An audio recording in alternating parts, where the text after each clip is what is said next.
Mas, coronel, o senhor se reformou da Força Aérea Brasileira em 1992, 5 anos atrás. Não me passou pela cabeça de vir antes, conversar com os ufólogos e relatar isso? Eu sempre conversei muito com ufólogos, sempre conversei muito com o Bob Pratt, sempre quando ele vinha ao Brasil entrava em contato comigo, com Irene Grande, com o Rafael Semperi lá, com vários ufólogos, tá? Mas nunca eu, de modo próprio, se eu quero falar na televisão ou não, nunca me pediram que escrevesse, que fizesse um livro, que escrevesse alguma coisa. Nunca me interessou. Nunca me motivou isso. Hoje, eu já penso diferente. Eu acho que já deve ser dito alguma coisa. Eu acho que esse assunto deve ser espalhado, deve ser explicado. Ah, é o que eu te disse, vou fazer 60 anos. Daqui a pouco eu estou com 60, daqui a pouco eu chego a 70. Se não, morreu o coronel e acabou. Perfeito. E por que o senhor procurou a revista UFO para dar essas declarações? O senhor confia que a revista vá fazer um trabalho de divulgação do que o senhor está falando sem distorção? Veja bem, eu vou falar de Jevaé. Há muitos anos atrás, em 1970, nessa época, mais ou menos 77, 78, por aí, estive conversando com o Jevaé. 87, 88. Por aí. Estive conversando com o Jevaé e não pude autorizar que se publicasse nada. Conversamos, mas não, sem autorização para publicação nenhuma. Tá certo? Isso foi obedecido. Ok? Então, anos depois, a coisa tinha mudado. Eu já estava na reserva, eu já podia falar sem complicação, tá? Sem problemas imediatos para minha força e para mim mesmo. E por saber da seriedade da revista UFO, do Jevaé, e dos amigos com quem eu sei, tá, que colaboram com a revista, eu conheço alguns, me dá mais tranquilidade de falar, que não há sensacionalismo, não há a conotação de sensacionalismo e publicar uma matéria por simples motivo de venda, vender o assunto, e sim publicar para esclarecer o assunto. Perfeitamente. Muito obrigado. Não há interesse monetário nisso. Coronel, como é que tudo começou? Como é que foi o estupim inicial? Primeiro, assim, como foi o seu interesse pela ufologia? Foi anterior à Operação Prato? Não, veja bem. Em 1952, 53, eu tinha 12 anos, 13 anos, e estava na janela da minha casa em Belém e apareceu um objeto muito grande, tá? Uma luz muito grande sobre a cidade. Eu vi. E no dia seguinte, estava publicado no jornal que tinha parado, inclusive, em cima de uma federação de escoteiros, Federação Educacional Infanto-Juvenil, em Belém, FEIJ, F-E-I-J. Tinha uma competição de natação e tinha parado em cima, realmente, todo mundo viu. Aí, olha, garoto, eu vi uma coisa e no dia seguinte estava no jornal. E aquilo despertou seu interesse? Eu sempre acreditei em vida extraterrena. Sempre acreditei na possibilidade de que eles tivessem a curiosidade de estar nos observando, investigando uma forma, num planeta com vida, alguma coisa, de uma inteligência fora e estivesse observando. Mesmo que o contato não fosse franco. O senhor chegou a entrar na aeronáutica por causa desse seu interesse pela vida fora da Terra? Sempre tive uma paixão muito grande pela aviação e pela vida militar. E como aviador, da FAB, o senhor foi chefe do serviço de intendente do primeiro comando? Foi. Quais eram as suas atribuições dentro desse cargo? Ela dava um suporte, todo o suporte administrativo e financeiro para as ações do comando. E quanto à seção de operações de serviços de informação, conhecido como A2 Aeronáutica, da qual o senhor foi chefe também? Sim, está muito ligada à segurança do Estado, certo? Muito ligada à segurança do Estado. Combate aos movimentos subversivos, ideias xenófobas que chegavam aqui, e aquela efervescência logo após a Revolução de 64, as ações de terroristas e grupos de Partido Comunista, essas outras coisas que a gente tinha que estar combatendo isso. Era a segurança do Estado. Olha, consta do seu currículo também uma função bastante interessante. O senhor foi chefe do Serviço de Operações Especiais de Selva. O senhor deve ter um monte de experiências interessantes para contar a respeito disso. A Força Aérea, ela tinha uma ideia antiga de fazer um colar de fronteiras. Era a ideia de um brigadeiro que tinha muito conhecimento da Amazônia, uma pessoa inteligentíssima, o brigadeiro Camarão, João Camarão Teles Ribeiro. E ele tinha essa ideia da formação de um colar de fronteira, ou seja, de 200 e 200 quilômetros na orla da fronteira, um campo de pouso com uma missão religiosa, protestante ou católica, e um grupo de índios. Uma assistência de uma pista de pouso, um grupo de religiosos para darem a assistência e a FAB dando suporte a tudo isso. Eu, como paraquedista, eu tinha também essa maior facilidade, maior adaptabilidade a esse tipo de missão. Teve muitas missões na Muitas selva. missões na selva. Conheceu muitos índios. Muitas tribos, muitos índios, abriu muitos campos. Aculturados. Aculturados, não aculturados. E a gente sempre trabalhava em algumas missões, muito em contato, sempre coadjuvando as ações do Paraçá. Tá? Que é o Paraçá? Paraquedista de salvamento. Search and Rescue. Paraquedista de salvamento. Paraquedista de SAR. Search and Rescue. Serviço de salvamento. O senhor tomou conhecimento de algum tipo de descoberta ligada à arqueologia? Alguma observação feita por militares na Amazônia ligada a esse tipo de problema? Sim, com alguns colegas, principalmente um que me lembro que relatou que, sobrevoando no meio da selva, ficou surpreendido por uma formação piramidal. Estava coberto por vegetação e parece que ali tinha havido algum núcleo de alguma civilização muito antiga e que, abandonada, a selva tomou conta. Mas havia uma formação piramidal nítida, com ângulos perfeitos de uma pirâmide. Isso aí foi encontrado, observado aonde? No Amazonas. No estado do Amazonas? Não posso te precisar exatamente, mas foi, se não me engano, na região do Rio Javari. Foi-me relatado isso pelo coronel Valério. Está vivo ainda.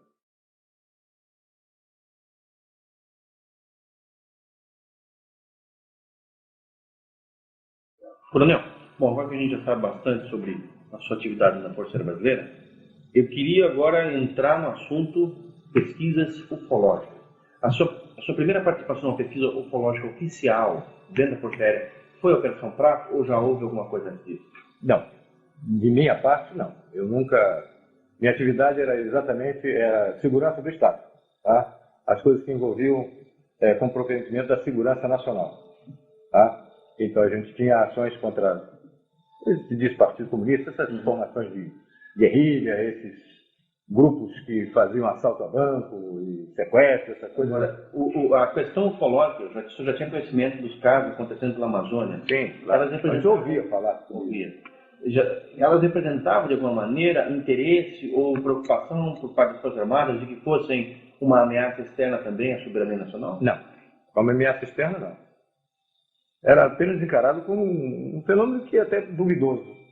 Alguns oficiais, a maioria deles, como uma coisa até duvidosa. E alguns até faziam muita gozação a respeito disso. Faziam muita brincadeira a respeito disso. Tá? A sorte dessa Operação Prato sair é que o comandante, na época, tinha interesse nisso e acreditava nisso. Quem era o comandante? Protásio Lopes de Oliveira, brigadeiro comandante do primeiro comando. Está vivo ainda? Está, eu acho que está. Mora em Belém. E como é que surgiu a ideia da Operação Prato? Foi uma ideia sua? Foi uma ideia do comandante? Não. Foi uma coisa do governo? Eu não estava em Belém nessa época. Tá? 77. 77. Eu estava servindo em Belém, mas estava fazendo um curso em Brasília. Quando eu retornei do curso, me apresentei ao meu chefe da segunda sessão e ele me perguntou se eu acreditava em disco voador. Eu não sabia nem que estava ocorrendo essa operação. Esse chefe era o Coronel Camilo Ferraz de Barros. Ele perguntou se você acredita em disco voador? Eu acredito.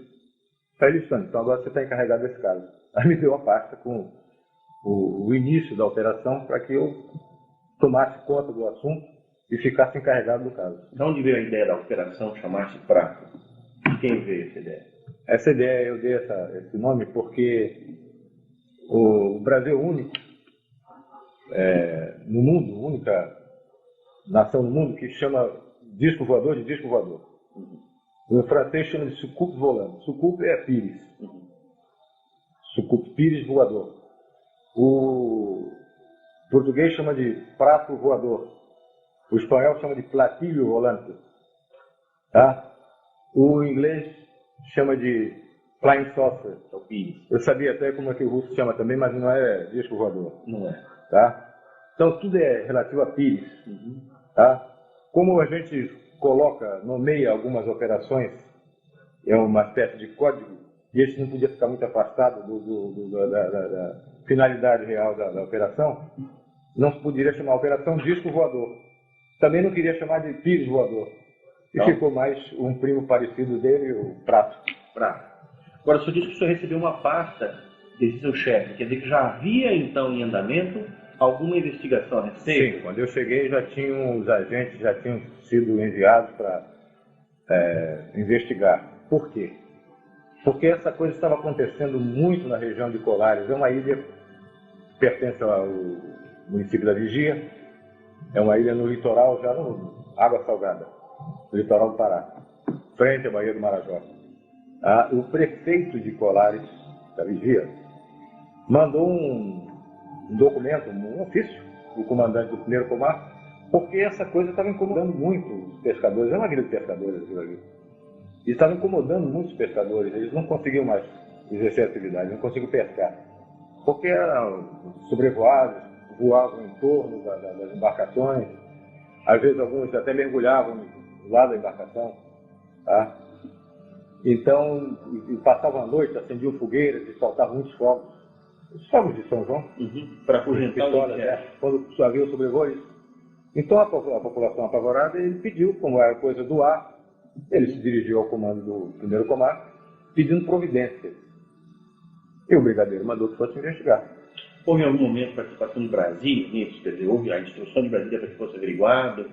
Brasília pediu cautela, caução, confidencialidade? Não participei, na época eu era capitão. Eu recebi a ordem. Eu não participei desse entrelaçamento. Tá? Era do brigadeiro para a sessão. Nós éramos a segunda sessão dele. Então, se houve, era entre ele e Brasília. Eu tenho que cumprir a missão que ele me determinou. Voltando então ao fato, o senhor recebeu uma pasta com informações e passou a dirigir a Operação Prato.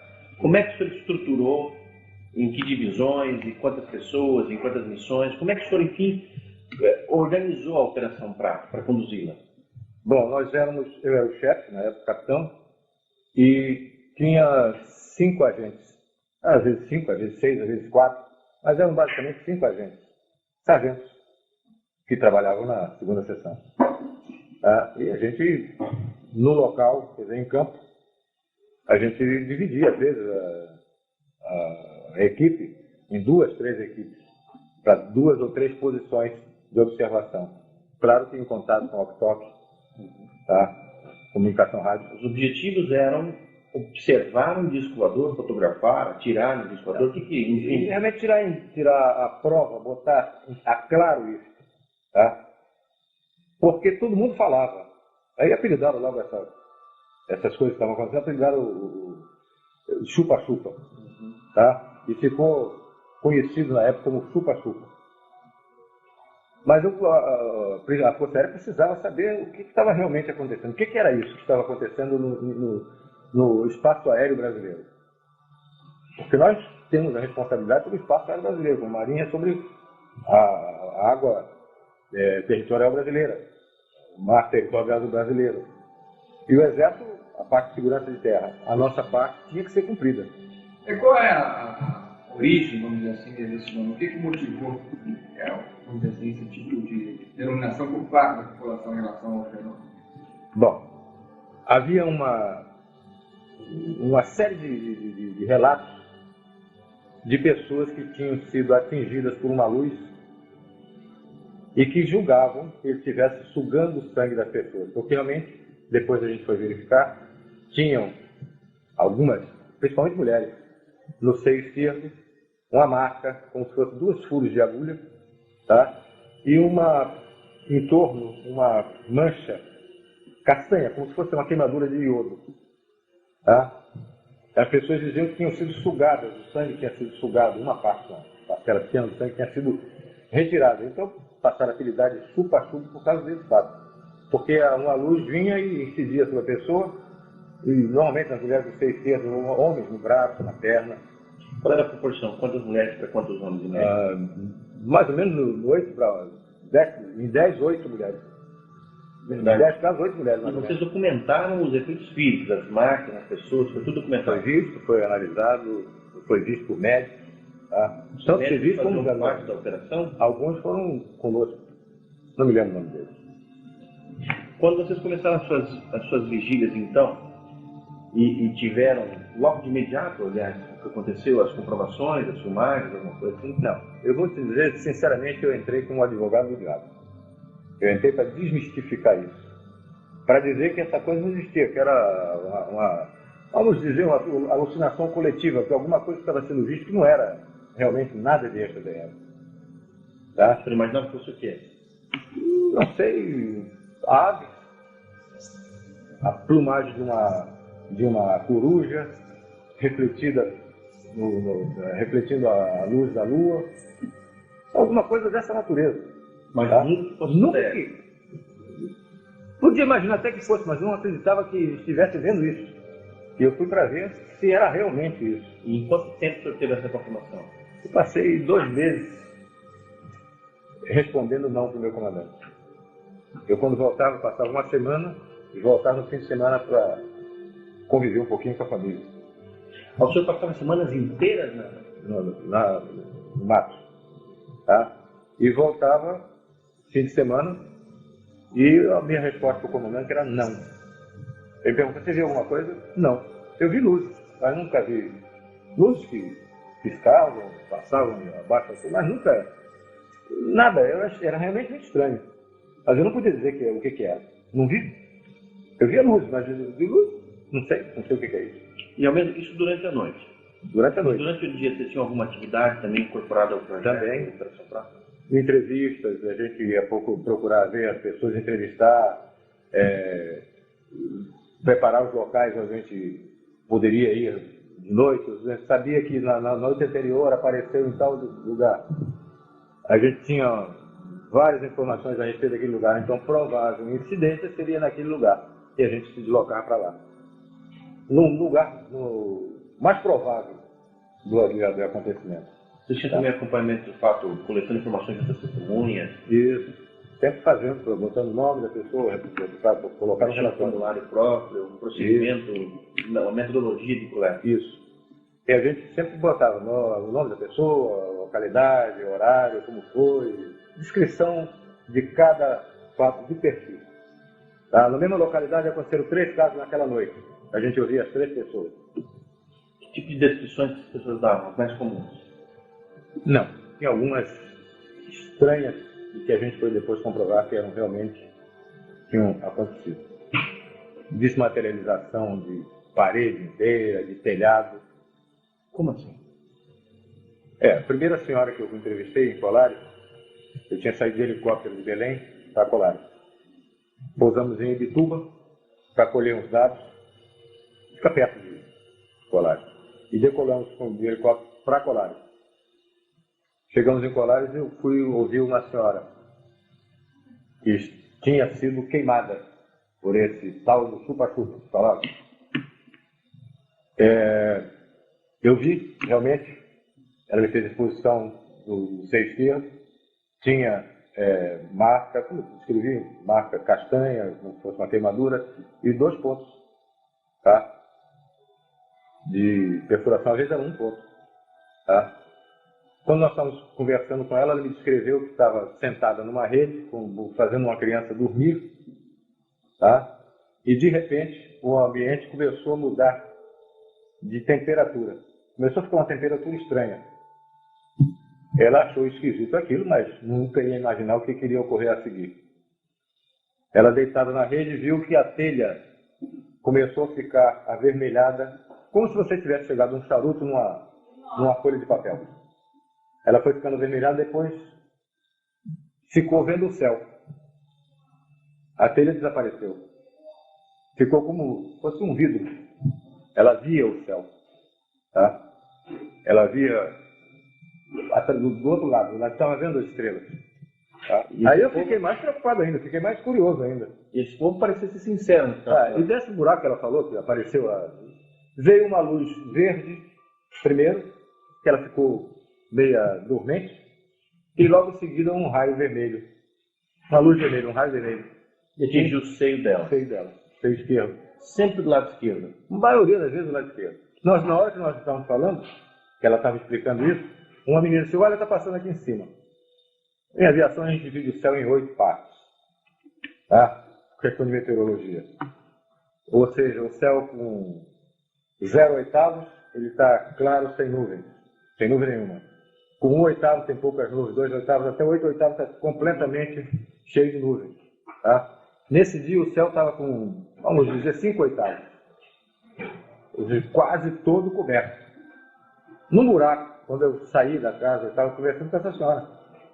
Quando eu saí da casa, eu realmente vi passar num buraco da nuvem que a moça estava apontando, passou uma luz, com velocidade razoável, não era muito veloz, e piscava. Piscava sempre, uma oscilação de 1 segundo.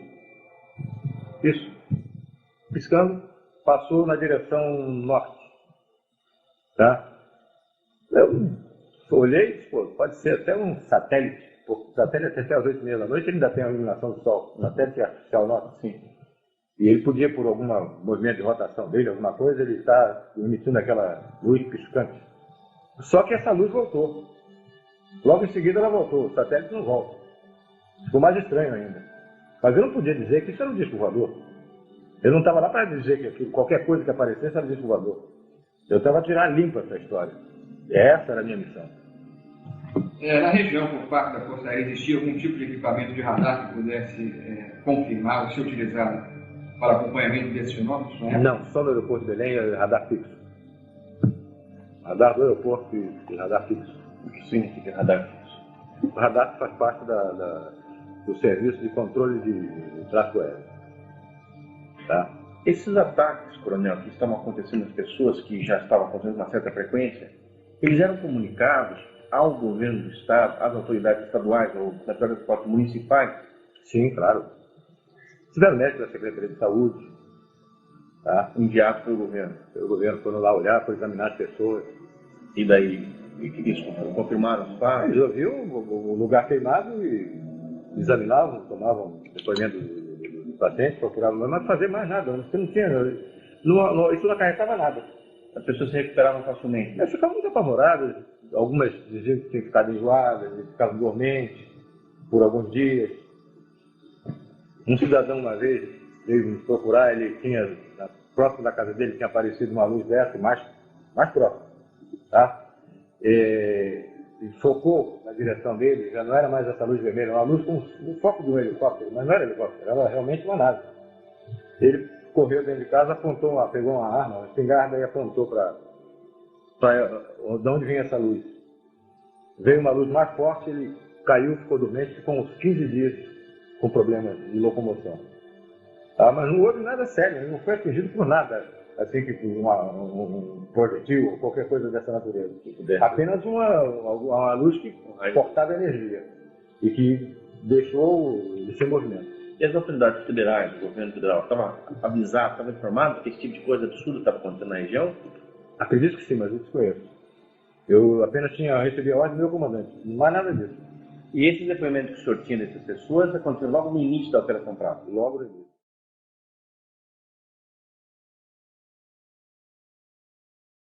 Quando foi que o senhor teve o seu primeiro grande contato? Veja bem, nós estávamos tivemos a informação de que na Ilha do Mosqueiro, tá, num lugar chamado Baía do Sol, a Ilha do Mosqueiro é uma balneário em Belém. Tá? E na Baía do Sol estavam acontecendo coisas. Baía do Sol é muito próximo de Colares. É uma outra ilha. Colares é uma ilha e a Ilha do Mosqueiro é outra. Tem o canal da Laura, entre a Baía do Sol, entre a Ilha do Mosqueiro e a Ilha de Colares. É quase que se vê Colares lá na Baía do Sol. Mas que lá estavam acontecendo coisas. Nós, como estávamos investigando tudo, e qualquer indício era pesquisado, nós nos deslocamos para a Baía do Sol. Eu sempre era questionado pelos agentes que tinham mais fé do que eu, de que aquilo estava acontecendo, porque quando eu cheguei, eu já peguei o bonde andando. Eu disse que eu estava em Brasília. Quando eu voltei, é que me passaram essa lição. Tá? Ele disse, mas, o capitão, o senhor não acredita, não? Eu disse, não, para mim não. Para mim, isso alguma coisa que eu ainda preciso saber o que é. Dizer para você que é disco voador, eu nunca vi um disco, eu vi luz. Eu não vi disco. Então, para mim, isso não é. Isso não é disco voador. Não é prova que eu fique satisfeito. Eu estou vendo coisas estranhas, mas não posso dizer o que é. E um deles, o suboficial Flávio, ele até brincou comigo, o senhor não quer que essa coisa dê uma volta em cima do senhor, acenda a luz, faça tudo, faça uma voltazinha em cima do senhor, um passeio, só para o senhor acreditar. Eu disse, mas seria interessante isso. Já fica difícil uma luz dessa fortuita, uma coisa que pode ser uma coruja, ela adivinhar que você está brincando desse jeito. E, por coincidência, na Baía do Sol aconteceu isso. Nós estávamos conversando e... Que dia foi, senhor tem?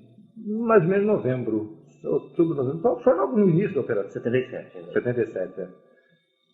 Apareceu uma luz, tá? Veio de norte, no sentido norte-sul, na nossa direção, a média altura, tá? E realmente, quando chegou, ela se deteve e fez um círculo em torno. Depois foi embora. Aí eu levei uma gozada da turma, do sargento, e eu e agora, cara? Eu disse, não sei, ainda não vi. Tá? A luz era de que jeito? Você, sabe essa solda de metal? Maçarico? Não, solda, essa solda elétrica. Quando era menino, os caras soldavam um brilho de bonde, fica aqui, que a gente não consegue enxergar. Tá? Um brilho azul, forte. Era isso. É um brilho dessa natureza, azul, muito azul. Mas dava para se ver, não se via forma, se via luz. Vocês fotografaram esse objeto? Fotografamos. Levamos um baile de 2 meses. Não saía nada. A gente enchia o quadro da fotografia, via, eu estava vendo a luz forte, fotografava, pô, agora vai sair, não saía nada. Não vimos nada. Quando a gente pegava o negativo, não tinha nada. Várias vezes aconteceu isso? Várias. Nós levamos um samba de 2 meses. Até que aconteceu uma coincidência. Eu acho que coincidência não existe, mas aí foi um fato inusitado. Eu estava analisando e muito triste, muito chateado, porque eu não conseguia imprimir aquelas imagens na emulsão fotográfica. E na minha mesa tinha uma lanterna que eu usava em operações de selva. Estava lá, nem sei por quê, porque talvez eu tivesse revisão do equipamento de selva, fazendo manutenção dele, e a lanterna estava em cima da minha mesa. E eu estava olhando os filmes, os negativos. Vendo que não aparecia nada. Nada. Eu olhando muito triste, pô, a gente encheu o quadro e não apareceu nada. Eu observei que a lanterna, ela tinha lá, numa extremidade, ela tinha uma lanterna normal. Na outra extremidade, a outra ponta, ela tinha uma capa vermelha, que servia para sinalização em selva, tá? Uma sinalização vermelha. Você bota um sinal no carro, né? Fica aquela luzinha vermelha. Se você tirasse aquela capa, ela tinha uma tampa, ela tinha um vidro fosco.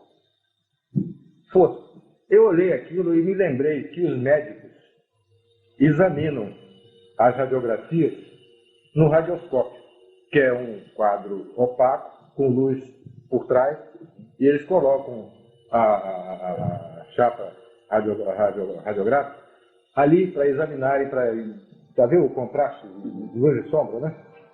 E eu olhei, pô, eu estou com um radioscópio aqui, nem sei se é esse o nome que chamam esses aparelhos médicos, mas eu peguei uma fita, um filme, e coloquei ali.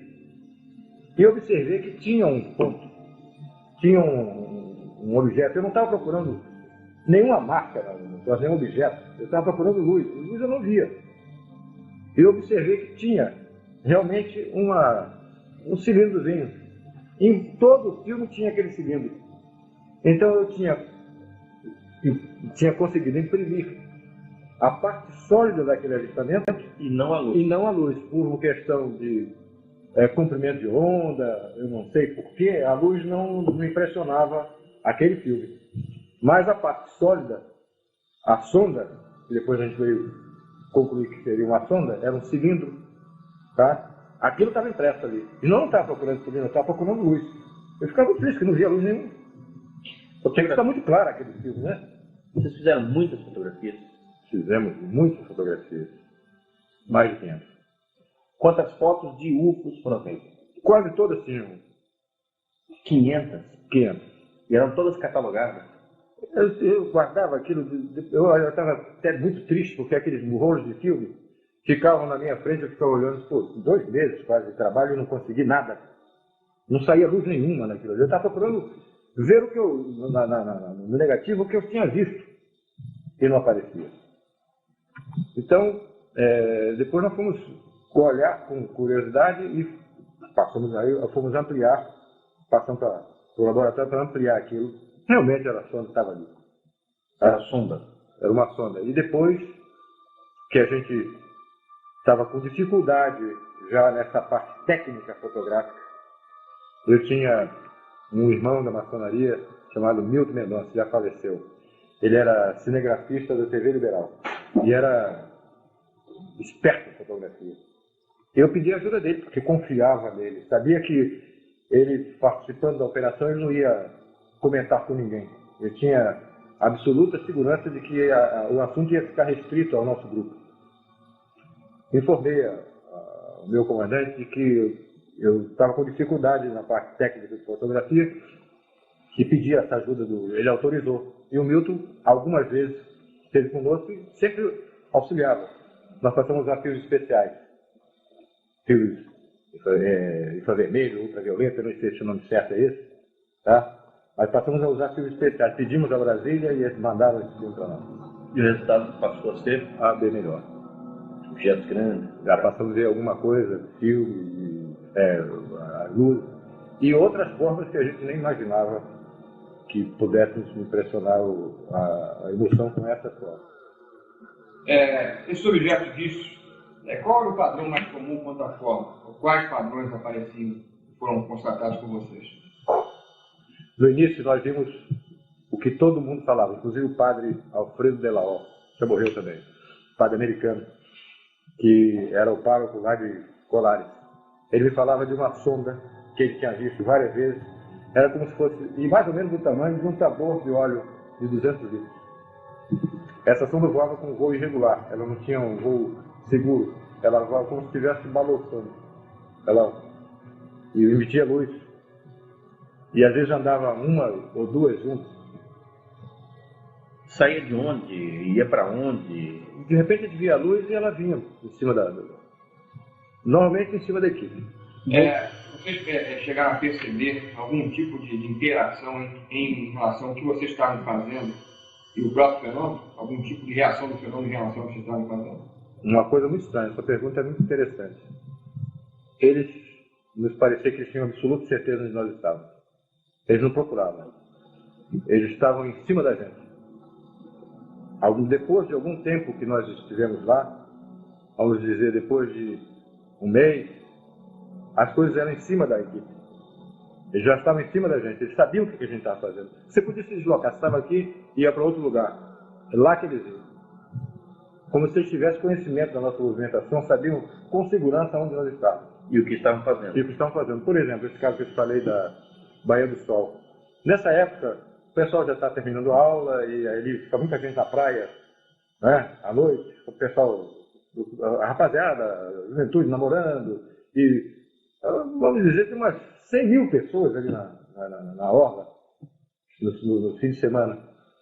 Pô, eles não apareceram em cima da gente, lá na Baía do Sol. Essa curva que fez em cima, foi num lugar tudo escuro, não tinha mais ninguém, só estava a nossa equipe lá. A coisa veio e fez a curva em cima da gente. E os caras gozaram, e agora?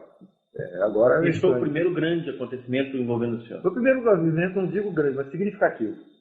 E daí, o que vocês fizeram? Voltaram correndo para a base? Não, nós passamos a noite lá, só saímos de manhã. No dia seguinte, conversei com o meu comandante e disse, olha, a primeira coisa, que toda vez que ele me perguntava, ele dizia não vi nada, vi luz. Mas eu relatei a ele que tinha acontecido uma coisa estranha. teve alguma reação no seu organismo, algum problema resultante dessa observação? Nesse momento exato, não.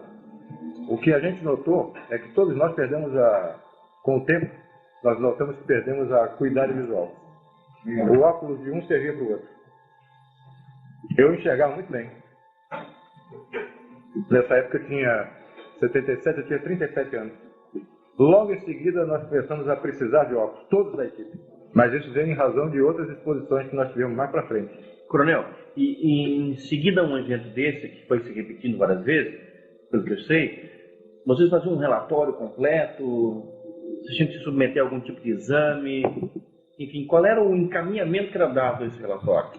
Era feito um relatório do acontecimento, um relato do acontecimento, uma hora, local, se possível coordenada geográfica, tudo certo, tá? Mapeamento da região, mas exame pessoal em nós não. Nós sempre fomos pessoas de confiança do comando. Eu digo exame físico? Não. Para ver se tinha algum problema? Sempre. Não. E o comandante, quando recebeu a notícia de que alguma coisa finalmente havia acontecido, que lhe havia convencido, como ele reagiu? Ficou mais satisfeito, mais alegre. Me pareceu, a reação dele foi de muito agrado. O senhor comentou esse fato com alguém fora da base, fora da Operação Prato, seus familiares, amigos, em Belém? Minha mulher sabia das coisas que eu estava fazendo. Eu conversava com ela, conversei com meu irmão, mas fora disso não. E pedia sempre reserva. Eles me perguntavam por que eu, quando telefonava para casa, não está numa operação aí, tá? Eles sabiam, achou que eu era conhecido. Minha família é muito conhecida ali na Ilha do Mosqueiro. O teu irmão estava lá no Mosqueiro, que viu. Ele estava lá vendo o negócio do chupa-chupa, ele me perguntou, ele disse, não, eu não estava vendo, não. Eu vi. Eu estava lá em missão. Esses fatos foram se repetindo? Novas observações grandes? O que mais o senhor se lembra para nos contar? Bom, como a Baía do Sol tinha sido um local muito favorável, nós passamos a frequentar a Baía do Sol com muito mais frequência, muito mais assiduidade. Nós tínhamos amigos no Serviço Nacional de Informações, SNI. Tá? O SNI não tem nada a ver com isso. Nos preocupa, isso é assunto da Força Aérea. Mas os caras que estavam no SNI, que eram nossos conhecidos, tinham a curiosidade de ver. Saía muito isso no jornal. Todo mundo no Belém comentava. Eu vi um documentário de manhã à noite. De que havia uma operação da FARC? Não, de que havia esse avistamento. Tá? E eles sabiam que nós estávamos... E a população não sabia que havia operação na FARC? Sabia, sim. A Operação Prato? Não sabia do nome, sabia que a aeronáutica estava olhando. Sabia que tinha. Sabia que o cara era sargento, que eu era capitão, sabia. Tá? Mas não sabia não sabia do resultado o que a gente estava fazendo. Sabia que a gente estava olhando. E eles pediram para ir numa operação dessa conosco. Como era perto de Belém, eles podiam ver também. Eu disse, por mim não tem problema nenhum, não. Mas peça ao seu chefe lá. O chefe do Serviço Nacional de Informações, na época, era da Aeronáutica também. E foi meu instrutor de voo, que era o Coronel Filemon. O Filemon autorizou que eles fossem, mas não era operação do SNI. Era mera curiosidade, como qualquer outro cidadão podia ter. Eles queriam ver aquilo. E queriam ver com a equipe que eles conheciam, que estava fazendo um trabalho sério. E estavam nos locais que, já por experiência, eram os mais prováveis. Então não teriam nenhuma possibilidade de perder assim muito tempo. Eles foram. Foi interessante isso que meus filhos tinham pedido para comprar uma árvore de Natal pequena. Eles tinham uma árvore montada grande em casa, mas eles queriam para eles uma pequenininha, coisa de criança. E eu fui buscar eu tinha que buscar essa árvore de Natal num supermercado grande que tem lá, não me esqueço o nome. Pão de Açúcar, uma coisa assim. Jumbo. Mercado Jumbo, mas era da rede Pão de Açúcar. Não estou fazendo comercial do Pão de Açúcar. Então eu disse para a minha equipe que Milton Mendonça estava nesse dia, cinegrafista do TV Liberal. Estava por mera contribuição, ele não era obrigado a isso, ele apenas nos ajudava. Aí autorizado, era do conhecimento do comando. E nós chegamos lá às 6 horas da tarde, montamos o equipamento fotográfico, montamos tudo, tá? E ficamos num lugar escuro, reservado, ficamos observando, ver o que viria. E eu disse, olha, mas hoje eu vou voltar mais cedo. Tem que estar em Belém às 8 horas, porque eu vou pegar minhas crianças e vou ao supermercado fazer a tal da compra da arvorezinha de Natal. Às 6h30, mais ou menos, passou muito alto, passaram 3 pontos luminosos alinhados. Muito alto. E a grande velocidade. A velocidade, eu sou da Força Aérea, conheço avião, é maior do que a velocidade de um avião de linha. Estava voando muito alto no sentido oeste-leste. Ou seja, da Cordilheira dos Andes para o Atlântico. Muito alto. Passaram os 3, uma velocidade muito grande. E, 7 horas da noite, mais ou menos, da região do norte para o sul. Ou seja, da Califórnia, Triângulo das Bermudas, para Brasília. Nesse sentido, mais ou menos. Passaram 2 objetos, 2 luzes, piscando, alinhadas também, uma atrás da outra. Passaram no sentido norte-sul. Espera mais um pouco, começamos a desmontar, e o pessoal do FMI não chegava. Esses amigos não chegavam. Eu não podia esperar. Então nós começamos a desmontar o equipamento, guardar nas caixas e colocar no carro.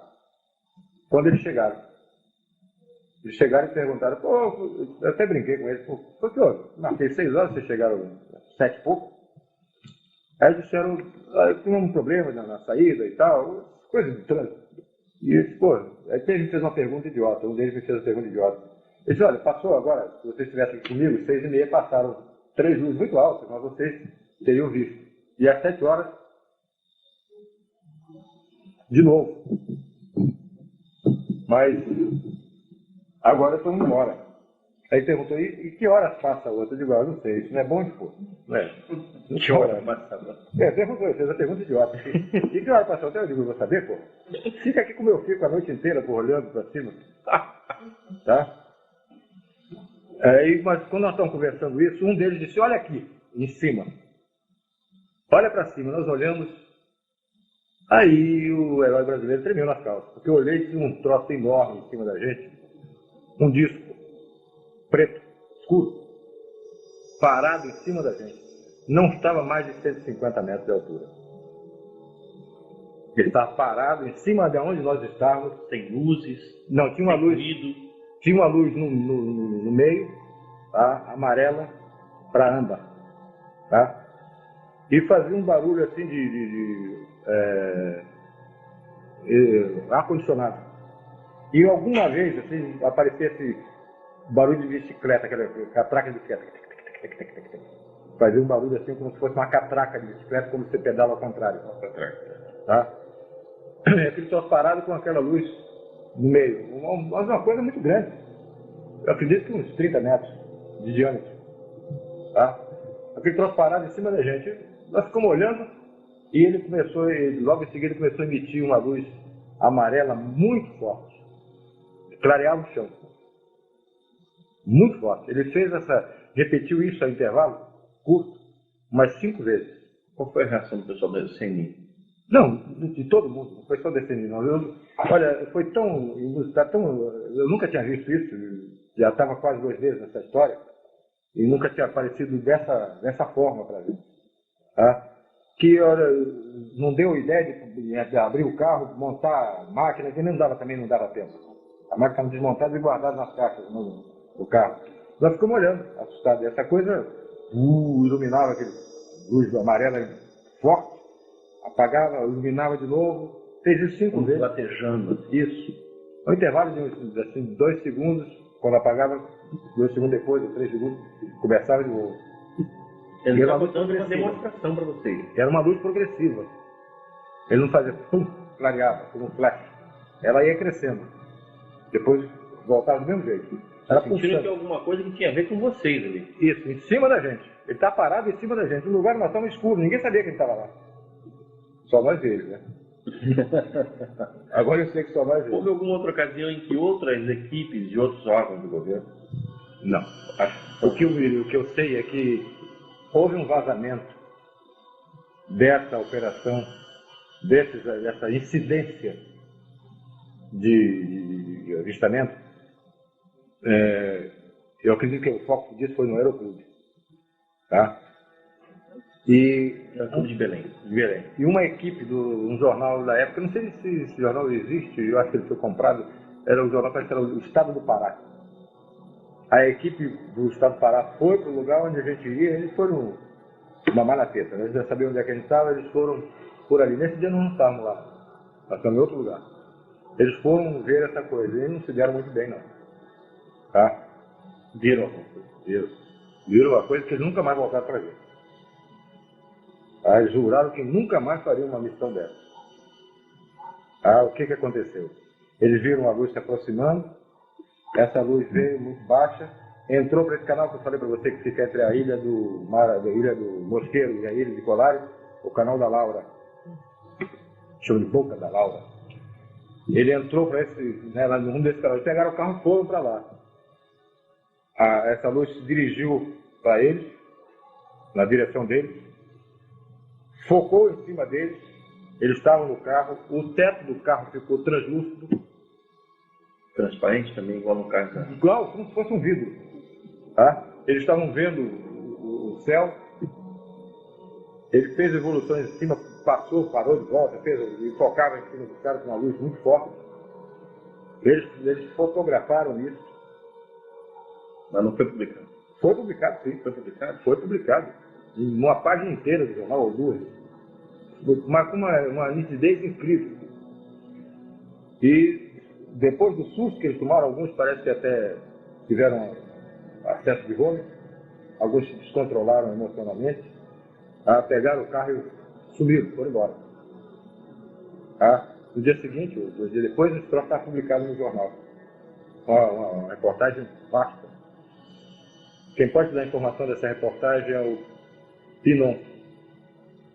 É fácil encontrado no Aeroclube de Belém. Era piloto, comandante Pinon. Muito ligado a uma pessoa que está bem ligada a nós. Que é Daniel Revista. Um empresário, um empresário paulista, que é José Luiz Leandro Martins. Eu acho que ele não é contemporâneo do Silveira de um tempo para cá. Enfim, em algum momento da Operação Prata, vocês estavam toda hora mandando relatórios do que acontecia lá para a chefia, né? Mas em algum momento vocês perguntaram se haveria possibilidade de informar a população sobre isso? Não foi feita essa pergunta porque a gente sabia que não era possível. Não seria cabível essa pergunta ao comando, porque isso era assunto de coletar dados e entregar ao comandante. Isso era tratado com confidencialidade. Isso. Nós tínhamos que coletar dados, documentar, fotografar, filmar se possível e entregar, informar ao comandante. Daí para frente o destino era dele. Ele que daria. O senhor tem ideia do que era feito no teatro? Claro, o tratamento era feito por nós, ele era preparado, era classificado. Depois que o senhor tem ideia que ele fazia com o material que informado ao comandante e depois era arquivado. Dentro do comando, primeiro comando. Isso aí é para Brasília? Depois foi. Foi informado em Brasília, né? Sim. Qual é a reação? Não acreditava, não. Não acreditava? Até brincavam, alguns companheiros. Vocês tinham conhecimento que a Força Aérea Brasileira já tinha instituído um sistema de pesquisa ufológica há quase 10 anos antes, em 1969, chamado Sistema de Investigação de Objetos Aéreos. Nessa época eu era tenente na base aérea de Belém. De modo que foram distribuídos vários folhozinhos, vários livretos com Silani, Oani, tem um nome até, Silani, uma coisa, pedindo que fosse alguns oficiais que se interessassem, que dessem informações a respeito, fizessem relatórios, ou dessem depoimento a respeito. Eles iam logo depois que morreu. Foi em 1968, isso, se não me engano. Bueno. E em algum momento houve a participação de militares norte-americanos pedindo informação, ou querendo trocar informação, ou vindo ao Brasil para acompanhar o trabalho de vocês? Que eu saiba, não. Ou o trabalho de qualquer outra equipe? Não, que eu saiba, não. Se isso ocorreu, foi em alta esfera e eu era capitão, não me metia, né? Não me saber. Essa incidência desse fenômeno, ela chegou a ser diária? Era diária. Muito ativa. Vocês detectaram vários tipos de objetos, então sondas, naves. Depois a gente chegou a verificar que em pelo menos 9 formas a gente conseguiu determinar, classificar como formas de naves. Alguns eram sondas, alguma fotografia parecia uma nave maior e dela saindo naves menores. Depois essas naves menores voltando para essa nave maior. Tudo isso como se fosse uma nave mãe recebendo ou naves ou sondas menores. Isso foi documentado fotograficamente? Foi. E filmado também. Quais eram os equipamentos que eles utilizaram para registrar todo esse material? Máquina fotográfica, não posso dizer, de com, sei lá, mas era uma máquina fotográfica, teleobjetivas, de 300, de 1000. Essa é um terror para trabalhar com ela, porque ela tira de foco rapidamente. Qualquer bobeada, qualquer movimento, ela já saiu de foco. Era um terror, era um trambolho enorme. Uma bicha desse tamanho, enorme, que a gente não conseguia operar muito com ela, não. Até para focalizar era muito difícil. E filmadora? Filmadora. Algum outro tipo de instrumento além desse? Gravador. Para gravar as reações de vocês? Possibilidade de algum ruído, alguma coisa. Vocês tinham expectativa de que essas naves entrassem em contato com vocês? Esse era um dos objetivos do projeto da Operação Prato? Olha, a gente estava exposto a tudo. Para te falar a verdade, eu não estou fazendo mistério nem sensacionalismo disso aí, porque não me interessa nenhuma coisa dessa natureza. Podia acontecer qualquer coisa. Mas a gente estava em uma operação militar, era obrigação militar. Se ocorresse, ocorreu em serviço. Vocês estavam portando arma? Não. Nenhum momento? Nenhum momento. Eu nunca pensou em levar uma arma? Não. Por via da dúvida? Nenhum momento. Nunca andamos armados, não interessava, não esperávamos que houvesse necessidade, portanto não tinha, nunca foi nem pensado na montagem da operação, na parte logística da operação, alimentação, transporte, armamento. O armamento estava fora, nunca foi pensado em arma nisso aí. Houve alguma expectativa em algum momento dentro da operação de que esse fenômeno pudesse ser perigoso em termos objetivos? Uma vez, sim. Uma vez foi muito forte o aparecimento, e você tem que detalhar como foi, mas realmente essa coisa aconteceu e eu tive muito medo de que houvesse uma abdução. Como é que foi isso? Só para te fazer um parênteses, não te interrompendo e já tendo interrompido, eu depois fui conversando com Rafael Semperi Durá. O Rafael me deu um tremendo de um esporro. Me chamou de maluco, de irresponsável, tá? E disse: você está proibido, você tem comandante, mas eu que sou seu amigo estou lhe proibindo de fazer uma coisa dessa. Nós estamos numa embarcação, ancorada na margem do rio, e a coisa parou na frente da gente a 70 metros. Como é que era essa coisa? Bom, para te responder essa pergunta, eu tenho que dizer por que nós estávamos lá. Vamos ouvir então a história completa.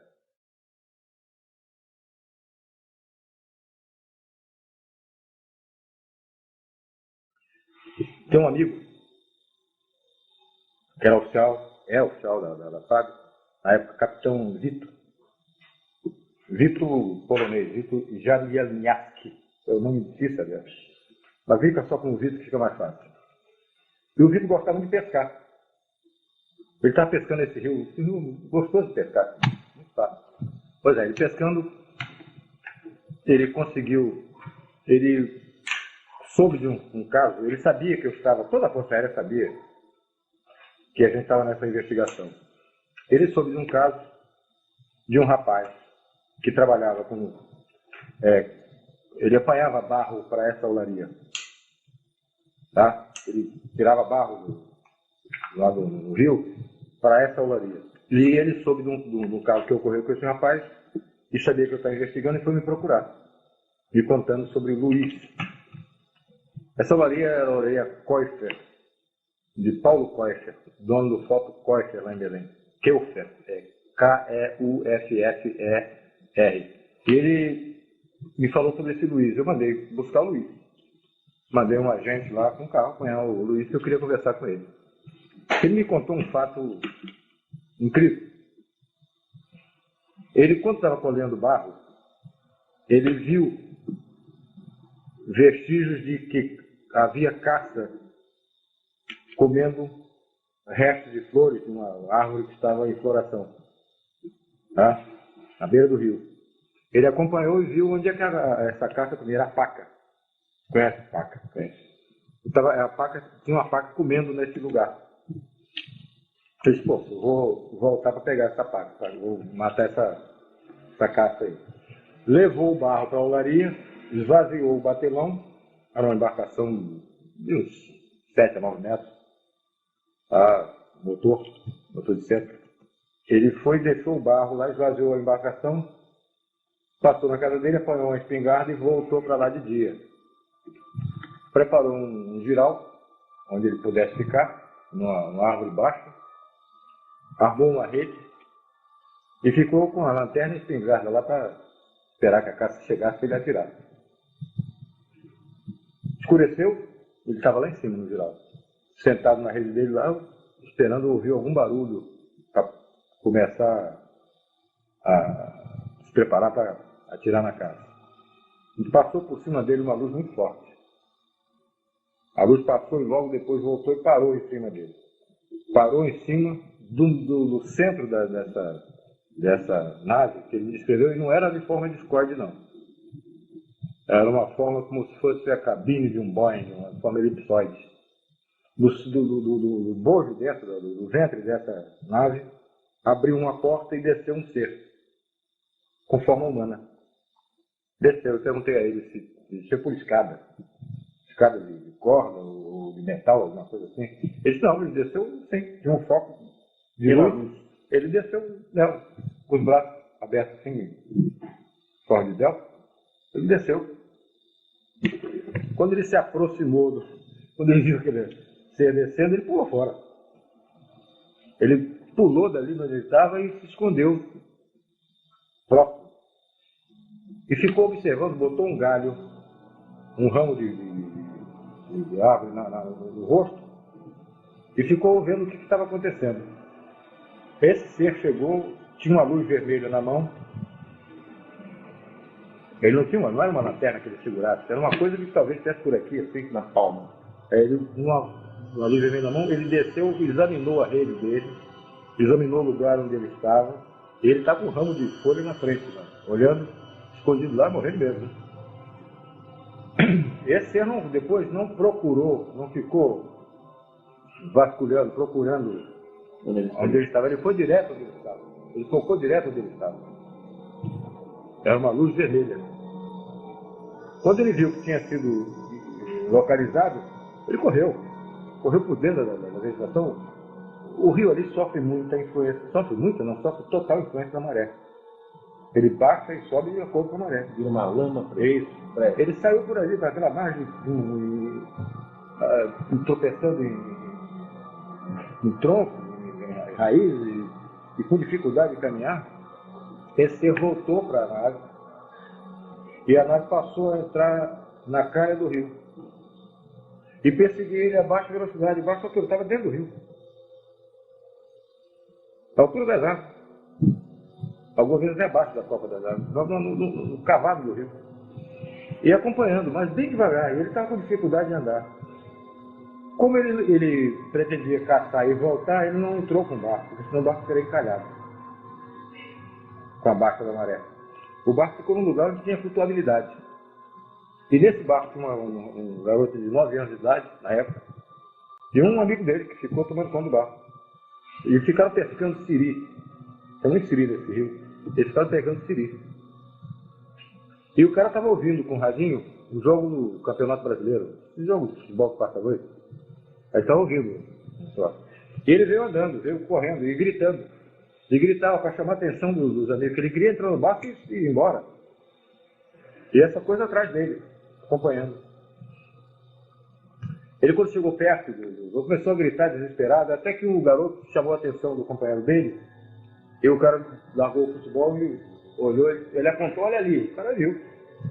Todos eles viram e pularam para dentro d'água. Em vez de ajudar o Luiz, eles pularam dentro d'água, abandonaram o barco. E o Luiz, como não tinha nem barco, não tinha mais companheiro no barco, ele se escondeu. Aí ficaram os dois dentro d'água e o Luiz escondido no mato, que margeava o rio. Essa nave parou em cima do batelão, o C desceu, com a mesma luz vermelha, examinou todo o barco, procurou em todos os lugares, olhou, examinou o barco, e ele estou vendo isso. Aí ele subiu, foi para a nave, fechou e a nave disparou e foi embora. Eu conversei com ele e disse, eu vou lá amanhã. Amanhã eu quero estar nesse lugar. Nesse mesmo lugar onde você esteve, eu vou. E nós fomos para lá.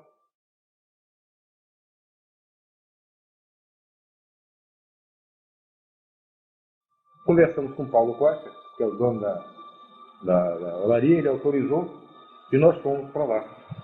Quando nós chegamos, eram as 7 horas da noite, mais ou menos, estava chovendo. Uma chuva, não era temporal, era uma chuva.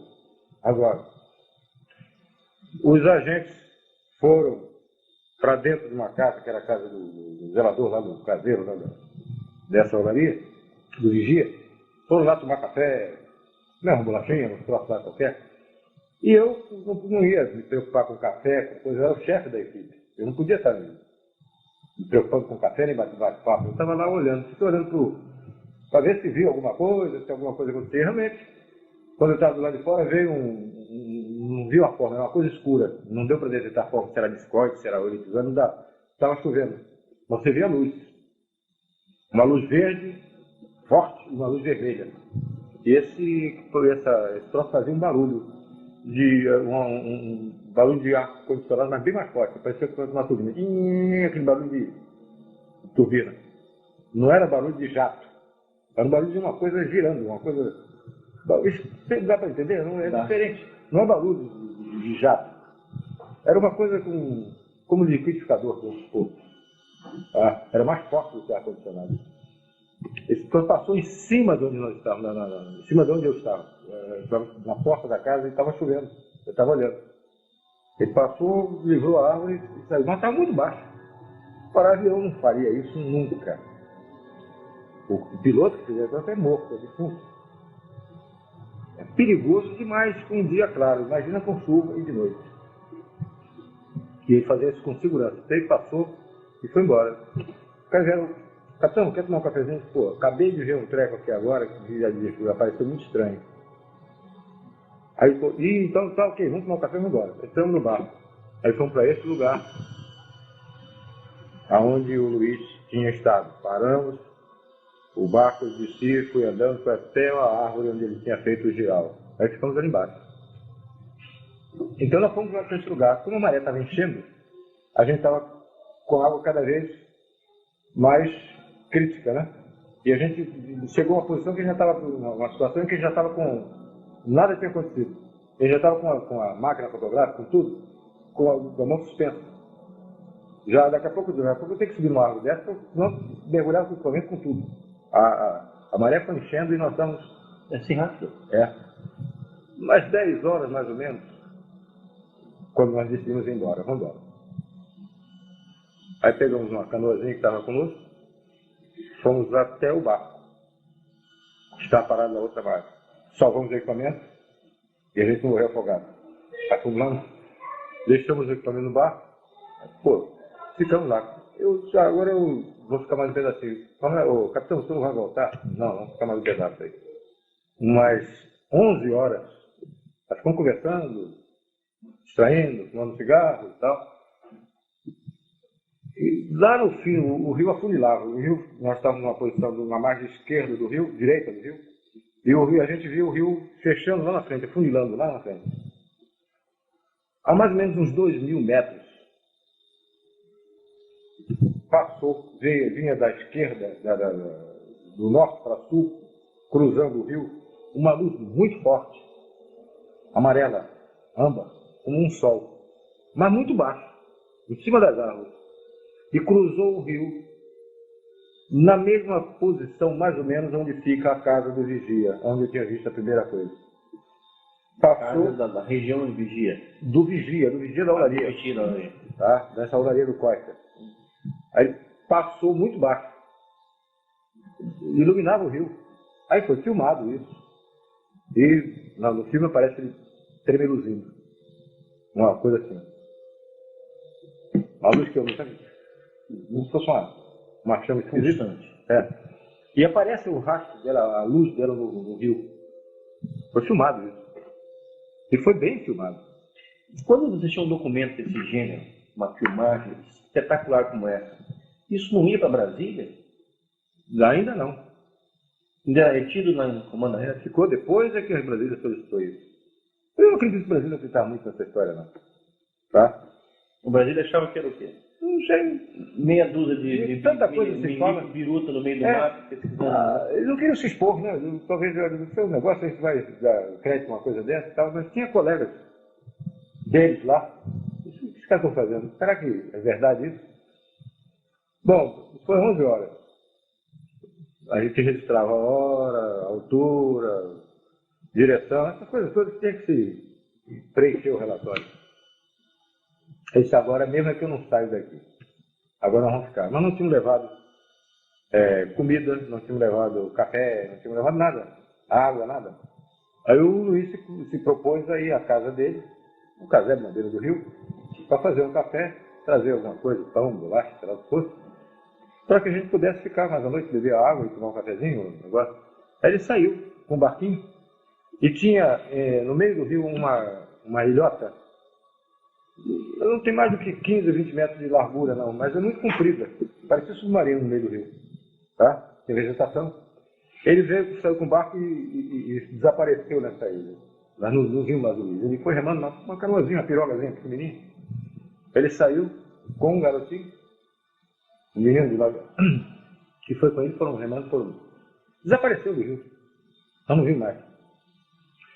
Logo que ele desapareceu, não demorou muito, eu estava em pé, em cima da tolda do barco, os agentes conversando, mas eu era o chefe, não podia estar me dando a luz de estar tendo essas facilidades. Eles estavam lá à vontade, quem comandava era eu, então eu tinha que estar arisco.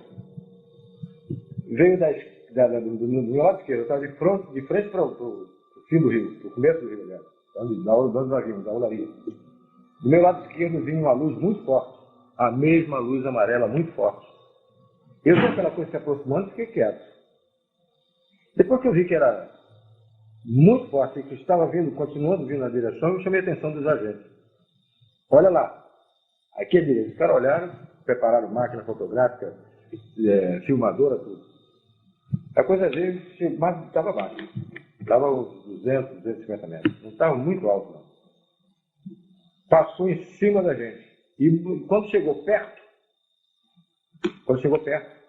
na margem do rio, apagou aquela luz amarela, aquela luz forte, amarela, aquele sol amarelo, que a gente não via a forma, só via a luz. Apagou, de repente. Aí nós vimos uma forma estranha. Uma forma de uma bola de futebol americana. Aquela bola de ponta. Tá? Uma bola de futebol americana, muito grande. E como se fosse esse abajur, translúcida. Tá? Só que tinha janelinhas no meio. Toda a extensão dela tinha uma janelinha. Eu não vi ninguém atrás daquela janela. Mas que tinha janela, tinha. Tá? E era uma coisa muito grande. Mais ou menos uns 100 metros. Bem grande. Uma bola de futebol americana grande passando em cima da gente. A baixa altura. E fazia um ruído estranho. fazia um ruído de esse ar-condicionado. Quando ele passando devagar em cima da gente, de propósito, devagar, bem devagar. A máquina filmadora estava acionada e o mecanismo dela faz um ruído. Eu pedi que o agente que estava mexendo, estava filmando, que ele parasse de filmar. Porque eu queria tirar dúvidas. Eu não queria confusão desse ruído da máquina com o ruído que eu estava ouvindo. Aí ele bati no japonês, já falei que o cara era japonês, bati no japonês e ele parou. Um é claro, o outro é japonês. É. Ele parou de... Você está ouvindo? Ele estou. Era esse barulho da catraca. Tinha um barulhozinho desse esquisito lá no meio. Tá? No meio desse barulho, esse oscilante. Tá?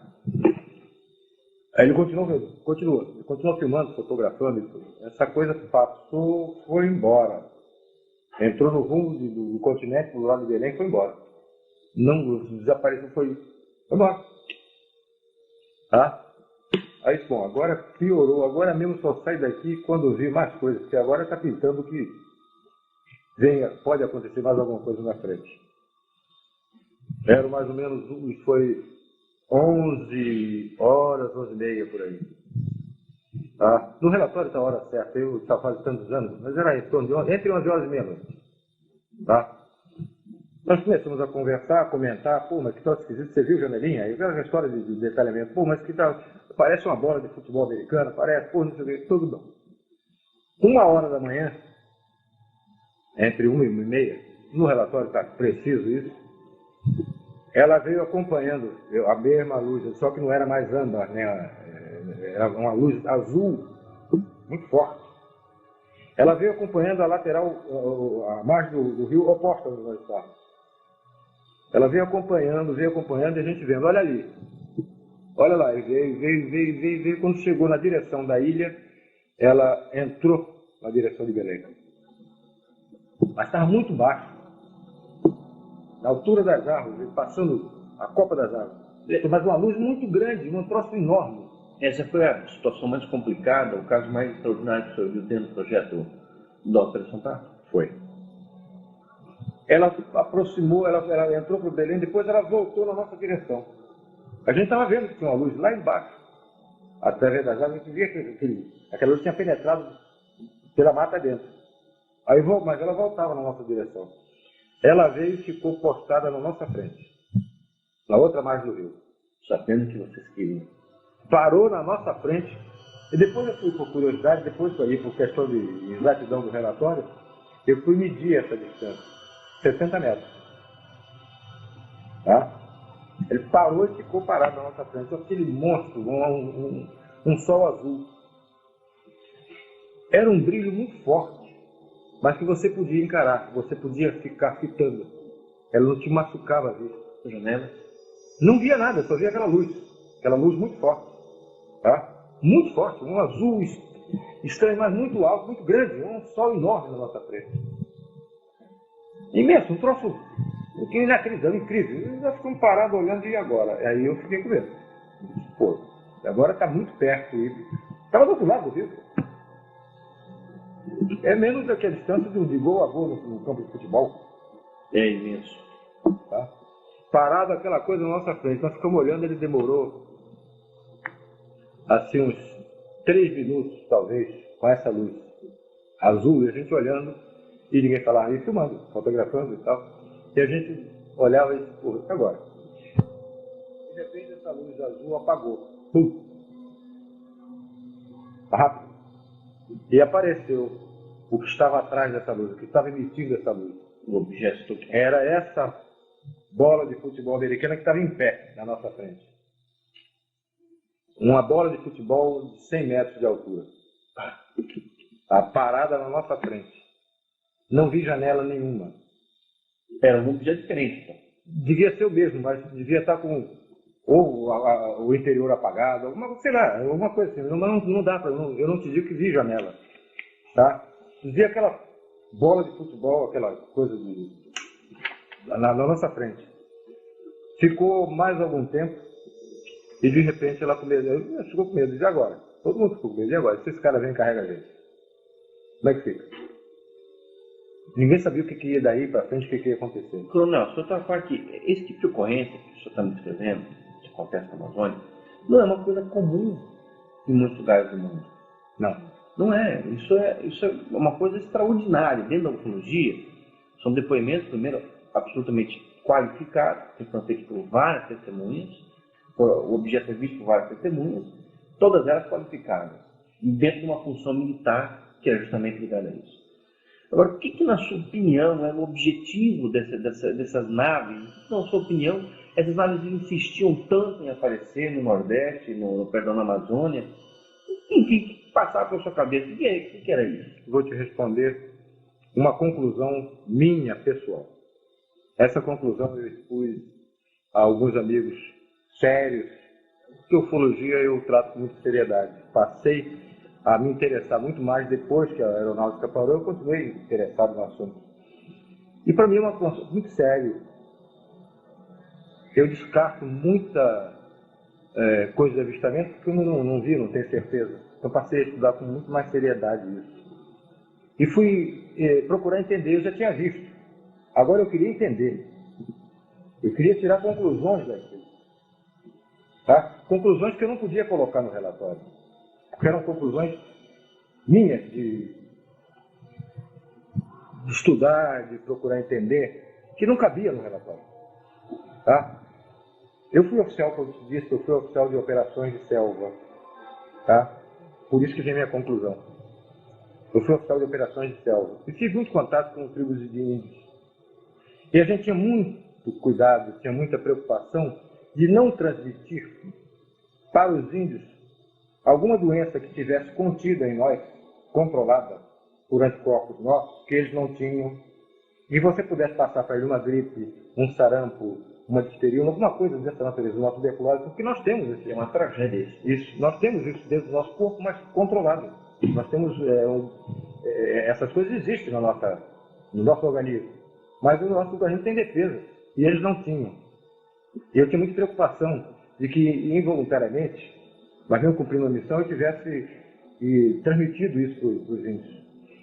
Felizmente, nunca houve um caso desse, eu não me lembro de ter involuntariamente danificado algum índio dessa forma. Essa era uma preocupação minha, E eu fui concluir uma outra coisa com respeito a o porquê que eles estão fazendo isso. Se eu fosse eles, eu me coloquei no lugar deles. E eu precisasse de um aparecimento aberto, franco, direto. O que eu teria que fazer? Eu teria que me proteger. Eu como eles, teria que me proteger. E proteger como? Sabendo que você, Jevaé, você, Petit, você porta dentro do seu organismo que possam danificar o meu. Entende? Eu só podia fazer essa defesa minha se eu tivesse uma amostra do seu sangue, uma amostra do seu tecido. E não foi difícil eu imaginar que eles estivessem fazendo nessas coisas que viraram até como chacota, viraram chupa-chupa, que eles estivessem fazendo coleta de material. Que eles estivessem coletando sangue para ver o que estava contido naquele sangue que pudesse danificá-los num contato necessário futuro. Certo? Então, e não só o sangue, como também material, células. Eu não sei o que essa luz com alta energia, o que ela podia fazer, se ela podia transportar esse material também. Partículas do corpo, pedaços do corpo, tá? Que pudesse ser mais tarde analisado por ele. Ou talvez até hoje está em moda esse negócio de clonagem. Uma partícula que tivesse DNA que ele pudesse fazer uma repetição. Isso já é recente. Na época eu não pensei nada disso. Tá? Mas pensei que ele estivesse coletando material para se defender, num contato que tivesse necessidade de fazer um contato próximo e que pudesse ser danificado por alguma... Agora, a população da região ribeirinha, imaginava como uma agressão. sim, a intervenção deles, né? Claro, eles se imaginavam como se você estivesse sendo atacado por algum ser maldoso, assim, tipo um vampiro, um morcego, uma coisa dessa, Eles que tivesse pensavam em para coisas do danificar. outro mundo? Não, pensavam que eram coisas que vinham de fora, de outro planeta, e já estão vendo, eles viram formas, viram luz, eles viram formas antes de mim. Eles viram as naves antes de mim, eu passei muito tempo para ver. A população ribeirinha dessas regiões chegou a se armar para se defender desse tipo de fenômeno? Eles usavam foguete, andavam armados. Eles andavam com arma, essas espingardas de cartucho, espingarda de caça. Eles usavam sim. Atiravam até. Vocês documentaram isso através da Operação Prato? Foi relatado isso. Eles andavam armados. Alguns até atiravam. E outros diziam, não faça isso. Por que não? O próprio padre dizia, não há finalidade nisso. Você nunca vai fazer nada. Então, esse que tentou, apontou uma arma, ficou uma semana, 15 dias, dormente, imobilizado na rede. Coronel, essa experiência que o senhor acabou de descrever, teve alguma influência, alguma alteração na sua vida, na sua forma de pensar o mundo? Isso já foi no finalzinho da Operação Prato? Da aeronáutica foi. Até onde a aeronáutica mandou interromper, logo depois, não demorou muito, logo depois ela foi interrompida. Esse relato foi passado ao meu comandante e foi dito como foi a coisa. Depois o filme foi revelado e foi visto no auditório, no auditório do QG. Vários oficiais viram. Nós tiramos... Qual foi a opinião deles? Não tinha dúvida. Uma coisa interessante é que nós tiramos de step by step do filme passado devagarinho, tá? Essa forma em pé, isso nós não tínhamos visto, não deu para ver, nós não tivemos noção disso. Nós só vimos ver depois da impressão na emulsão fotográfica. Essa coisa tinha no alto, no topo, uma porta de avião, um Boeing, uma porta aberta, não vi ser nenhum dentro. Na fotografia não aparece ser nenhum dentro. Mas aparece um facho de luz na nossa direção, para o barco onde nós estávamos. Dessa porta, alguém focando alguma coisa na nossa direção. Tá? Mas isso a gente não viu. Eu não sei se na ocasião em que estava com essa luminosidade azul, muito forte, que a gente não via que tinha uma forma dentro, só via aquela bola azul enorme. Perfeito. Agora, com uma declaração desse nível, uma coisa extraordinária como essa, já nos 3 ou 4 meses de trabalho na Operação Prato, por que o Comar, por que a Aeronáutica foi então desativar o projeto?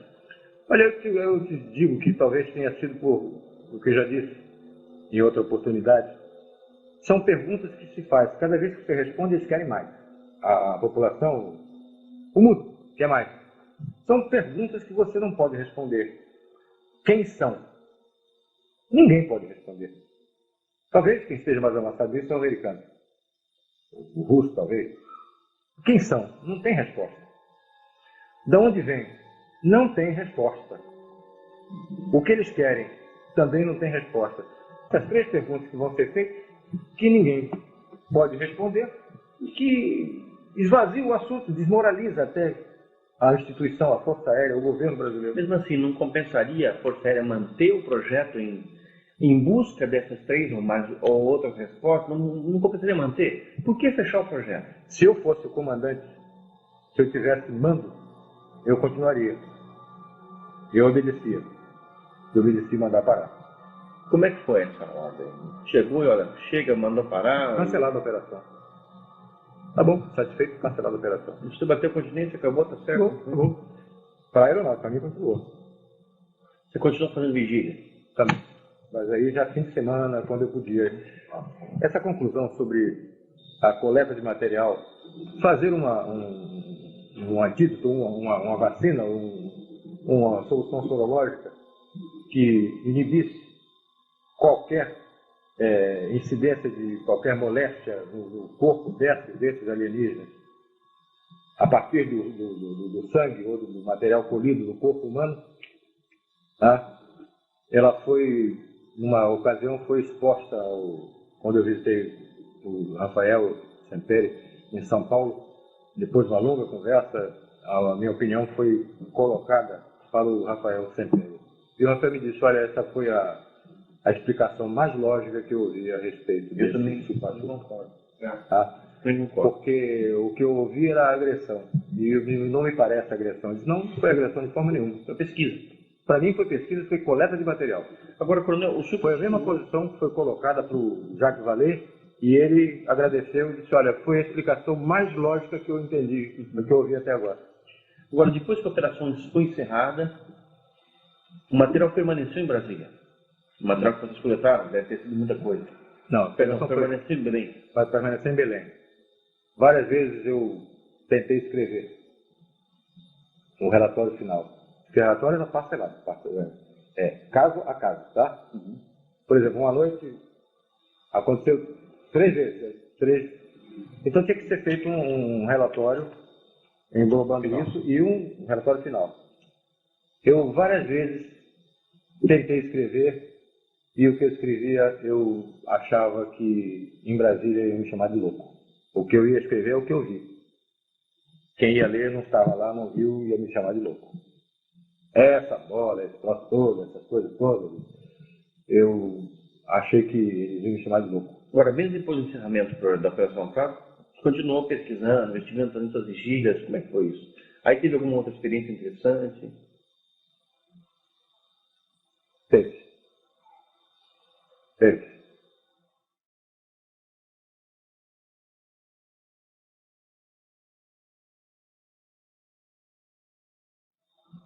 Eu uma vez estava em casa, eu nunca relatei isso, não. Estou abrindo para você em altíssima confiança pela tua seriedade. Podemos publicar? Pode. Vou repetir. Nunca falei isso para ninguém que autorizasse publicar. Tá? Estou te falando agora. Já estou com 60, daqui a pouco estou com 70. Se chegar lá, se me desaparecer antes. Tá? Eu estava em casa, tinha recebido uns livros do Bob Pratt, que eu pedi ao Bob Pratt, que eu estava querendo estudar mais isso, queria entender mais. Vamos fazer um parênteses. O Bob Pratt o visitou durante a Operação Prato? Logo no início. Da Operação Prato? Logo no início da Operação Querendo Prato. informações? Queria conversar comigo. O que ele perguntava? E qual era o interesse dele? Ele queria saber sobre o que tinha ocorrido, porque ele tinha estado na Ilha dos Caranguejos. E eu nem sabia da existência da Ilha dos Caranguejos, do que tinha ocorrido lá. Depois eu mandei verificar o que foi. E que outros ufólogos procuraram para saber a respeito disso, nacionais e internacionais? Mark Berezovsky, General Shoa, vários. Eu lembro bem de Mark Berezovsky, nem sei, nunca mais mantive contato com ele. Ele é colaborador da revista também. Ele escreveu, ele telefonou para mim, mas ele queria conversar e não tivemos oportunidade. Eu não consegui falar, não conheço o Berezovsky pessoalmente. Daniel Rebisso? Daniel Rebisso mais tarde, bem mais tarde. Reginaldo Taíde? Reginaldo Taíde esteve em Belém, conversou comigo. Tá? Vários ufólogos me procuraram e um deles, o Bob Pratt, me procurou. Teve um cara da Argentina, que eu não sei o nome, tá? O Jacques Vallée depois, bem depois, o Jacques Vallée falou comigo anos depois. Tá? Me deu até um livro presente. E o senhor tinha condição de falar alguma coisa, declarar alguma coisa a esses ufólogos nessa época? O senhor era autorizado? Eu conversava com eles sobre o assunto. Eles viram até algumas fotografias, tá? Conversamos com a palavra oficial da Força Aérea Brasileira, tá? E eu não estou autorizado por ninguém para estar dando opinião de coisa nenhuma. Eu não podia falar. E esses ufólogos mantiveram? Mantiveram. E de continuar trocando correspondência? Continuava trocando correspondência. Eu era frequentemente consultado, alguns casos. Logrônio, você sabe do caso de Logrônio? Não. O Rafael, um caso, um padre, uma sonda que entrou, que parou o rádio. Eles mandavam casos para que eu desse opinião a respeito. Ufólogos internacionais? Também, da Espanha. Nacionais e internacionais, eles mandavam casos para o senhor analisar? Através do Rafael ser pendurado, o Marco daquele nosso amigo Osni Schwartz, tá? Eles mandavam, olha, eu trouxe uns casos aqui para você dar uma opinião, você ler isso e dar a sua opinião a respeito. Vai. Nos Estados Unidos. Então eu estava em casa, tinha recebido de presente do Bob Pratt uma porção de livros, eu lia. Esses livros procuravam me aprofundar mais em ufologia, em humanoides, aparecimentos, abduções e outra coisa, eu fui me